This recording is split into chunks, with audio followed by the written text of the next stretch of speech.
Hi guys, welcome to today's session, and today we're going to discuss about Adopt a Heritage project. And in this session we'll first see an introduction about Adopt a Heritage scheme. Then we'll discuss why this scheme is enacted and what is the importance of this scheme. Now then we'll see about vision bidding, which is a major part of this particular project. And then we'll also discuss what are the previous attempts for corporate involvement in heritage management initiated by the government in our country. So this is how I plan this session. Let's now start. Adopt a Heritage is a collaborative effort between Ministry of Tourism, Ministry of Culture, Archaeological Survey of India, and states and UT's government. And the project aims to develop a synergy among all partners to effectively promote responsible tourism. It was launched on 27 September 2017 on the World Tourism Day by the President of India.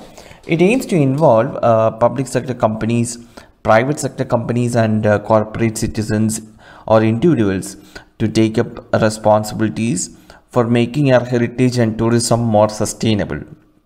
And it is to be done through the development, orientation, and maintenance of world-class tourist infrastructure and amenities at state heritage sites and ASI heritage sites and other important tourist sites in India.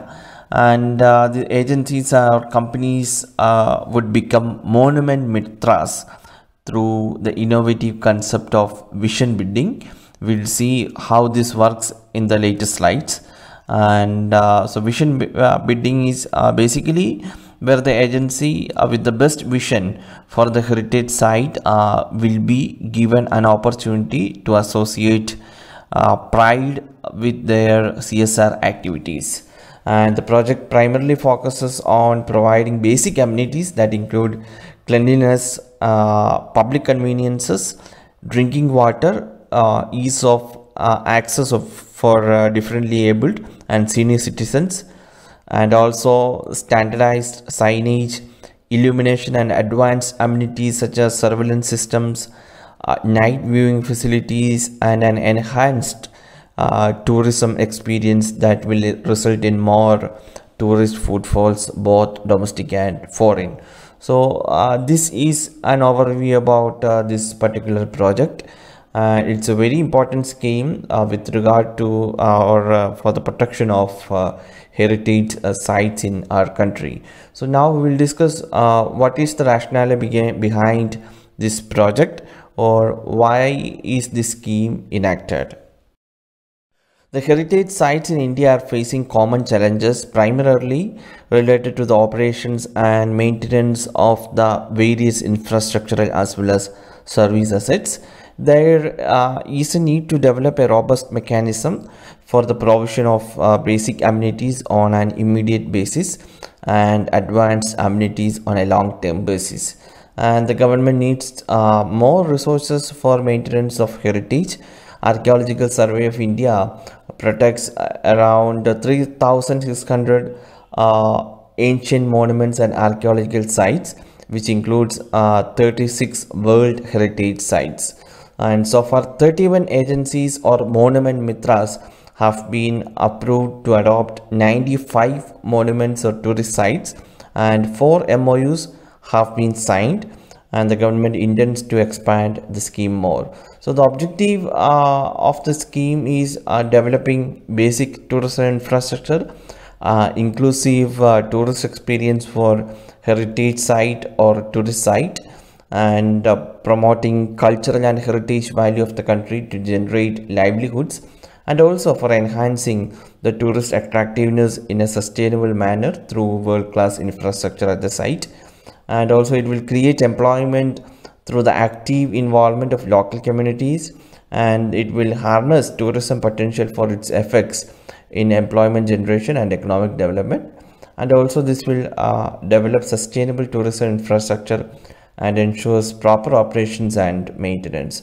So this is the importance of this particular project. And now we'll see what is vision building associated with the Adopted Heritage Project. The heritage sites and monuments are categorized as green, blue and orange on the basis of tourist footfall and visibility. For example, Red Fort and Taj Mahal are green monuments, while Firozshah Kotla in Delhi is orange.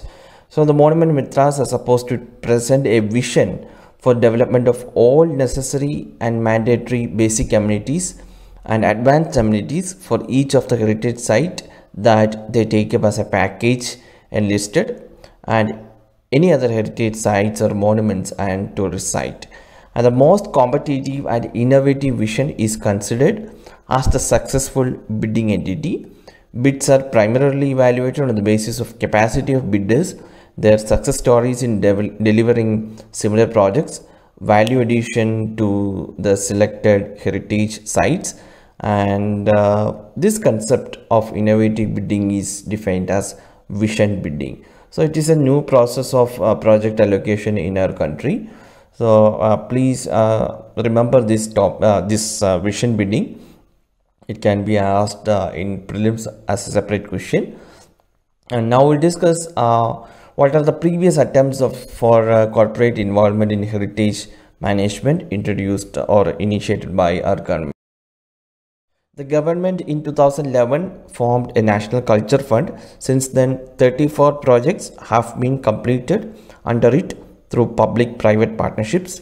Another similar scheme under the UPA government was Campaign Clean India, in which the government had identified 120 monuments and destinations. And under this scheme, the India Tourism Development Corporation, that is ITDC, had adopted Qutub Minar as a pilot project in 2012, while ONGC adopted 6 monuments that are Ellora Caves, Elephanta Caves, Golconda Fort, Mamallapuram, Red Fort and Taj Mahal as part of ONGC's CSR. So these are the previous attempts, and that's all about this particular topic, guys. Please study about this in detail. It's a very important scheme, and we'll meet tomorrow with another topic. Thank you for watching this lesson.